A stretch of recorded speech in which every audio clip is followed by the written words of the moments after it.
congratulations on this wonderful film, and thank you for being our guest here tonight and being willing to talk about it a little bit more with all of us. I'm going to just start with a few questions of my own, but please be thinking of what you might want to ask Ilker while he's here as our guest, and I'll come to you momentarily to take your questions as well. But I'd like to sort of go back to the introduction, because I feel like you were already kind of going where I wanted to ask, partially where I wanted to ask, but you mentioned that your co-screenwriter, Johannes, and that you were actually classmates. And you alluded to something maybe from your own experience in school. First of all, how old are we talking when you were in school together? Yeah, well, we graduated from high school when we were 17, and we spent 5 years together in high school. So from 12 to 17, approximately, we went to we were in the same class, but it wasn't until the last 2 years where we got really close, and we only got close because of films, actually. So he had a DVD player, which back in the day was a huge thing, and we connected over films, and he would like invite me to his place, and we would watch movies.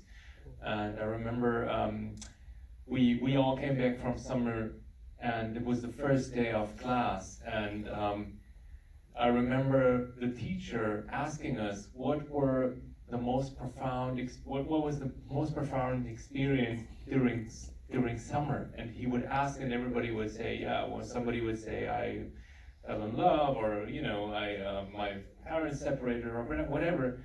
But this nerd said, I watched a film. What is going on? And turns out that film was 2001. And then later he showed it to me, and I got it. Oh, right, I understand. So yeah, we went to school together, and then and after school we started out making short films, Johannes and I. And then our ways kind of separated. He went to Cologne, I was in Berlin, but we stayed in touch, and we're still very good friends. And a couple of years before this, we went on a vacation together.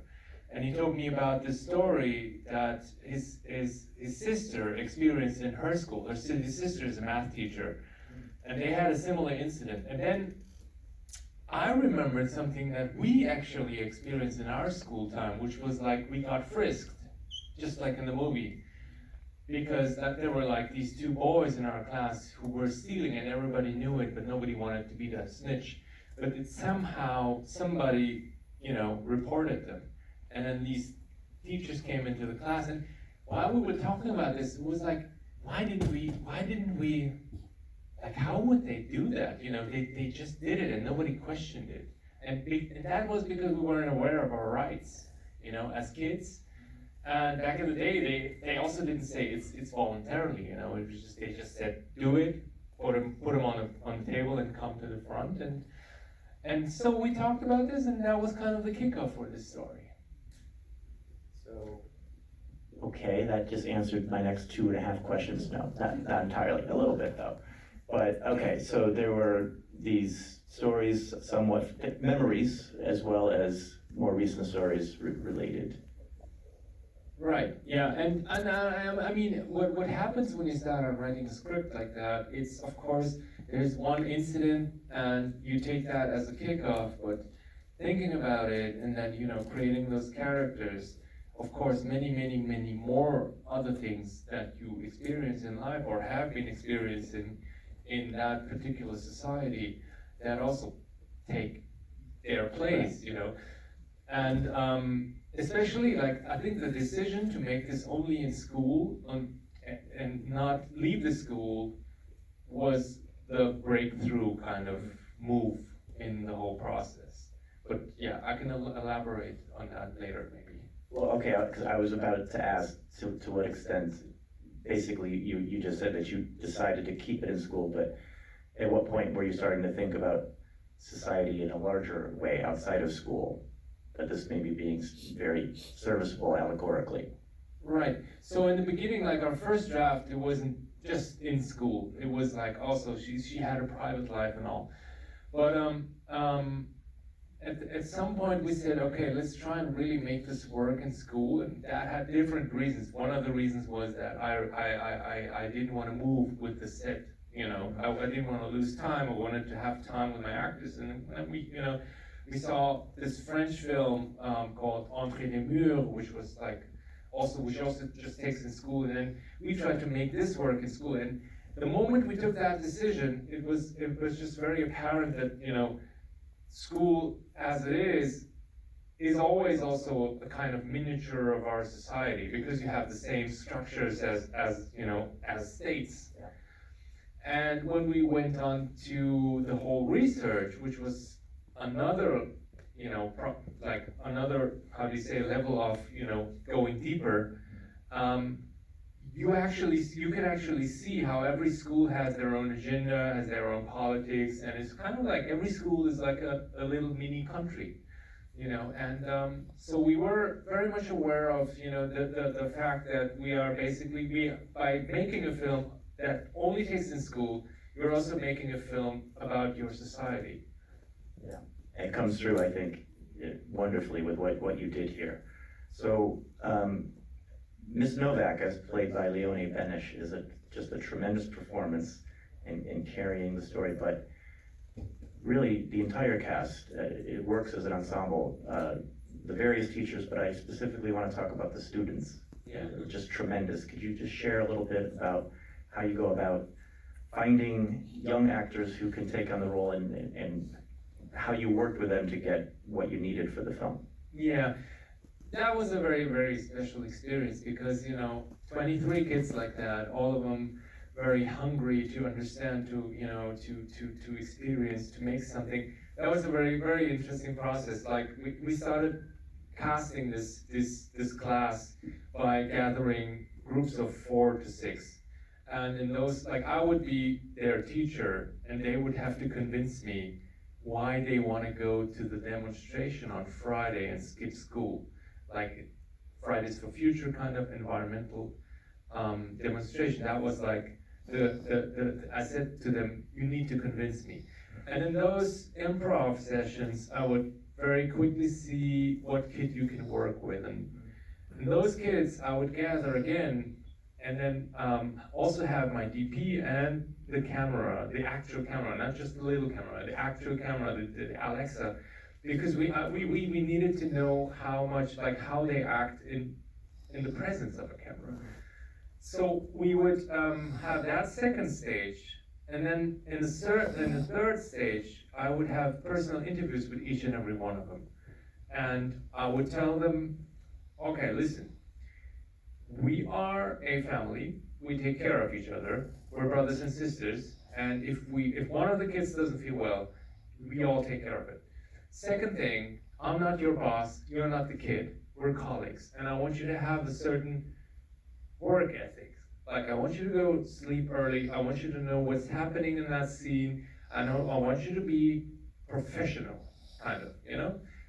And the third thing would be, there are no extras, because, you know, of course, the screenplay doesn't have 23 children talking. And some parents would come up to me and say, hey, why isn't my kid talking? Like, and I would say, no, your kid can actually be talking. It's in, you know, it's not about, it's about everybody can get involved. So those were the 3 questions, you know, the 3 things I would tell them in those personal interviews. And when we then started shooting the film, every day I would talk, like, I would start the day with a conversation. And I'd ask them things such as, what are your fears in life?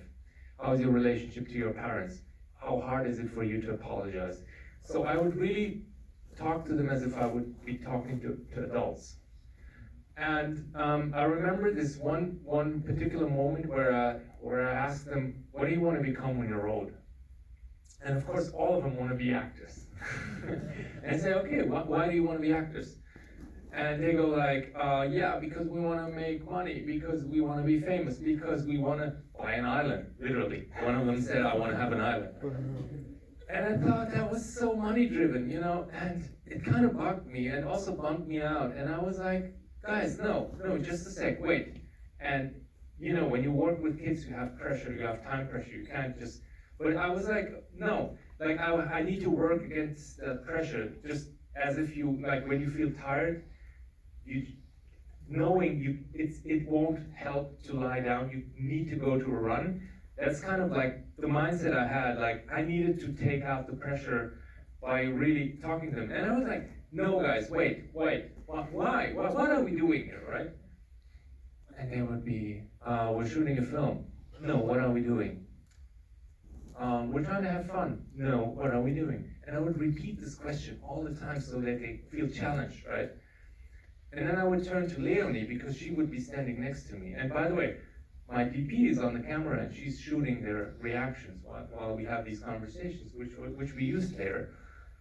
And I would turn to Leonie, and Leonie is like the smartest person in the world. She immediately understood what I was getting at. She said, we're neglecting our families. I said, exactly. We're bringing sacrifice, and we're putting ourselves to the service of art. And I want you to understand that one day we'll all die. We're all going to be dead. But this movie is going to be around, and maybe your children will watch it, and maybe your grandchildren will watch it. And I want you to be aware that this is more than just making money. You know, this is more than that. And we don't even make that much money. It's not about money.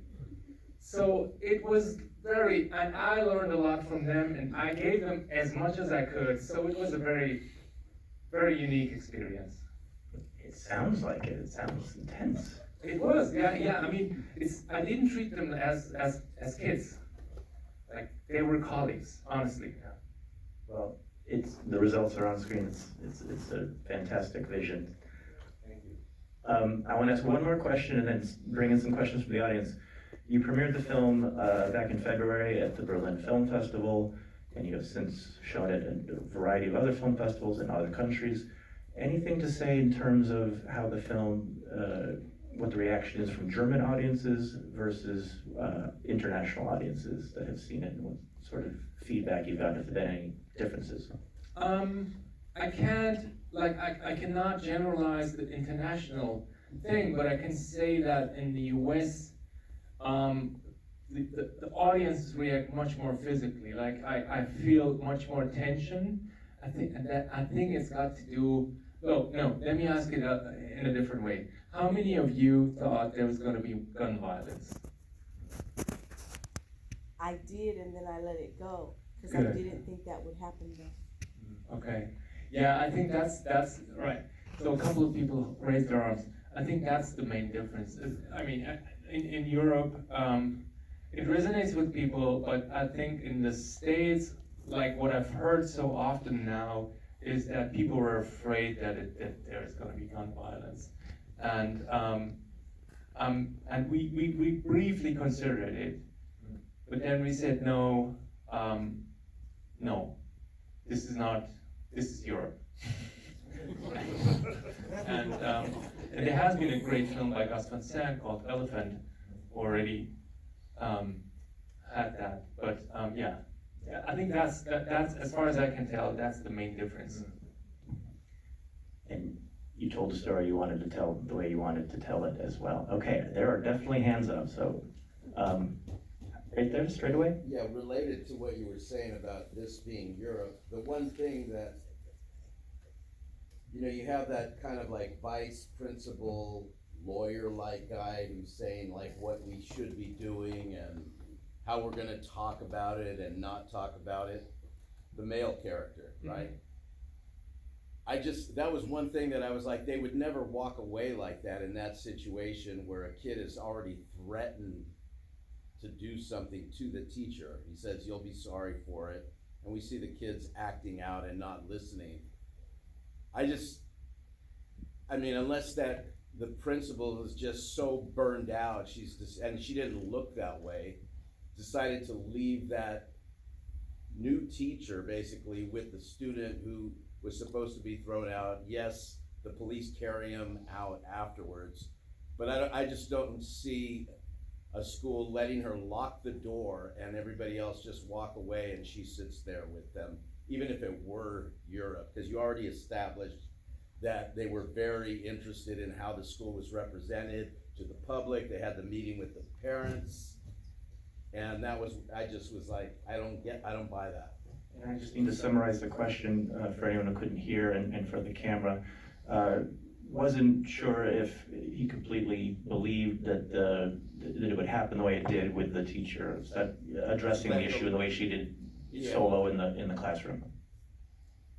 Thank you for the comment.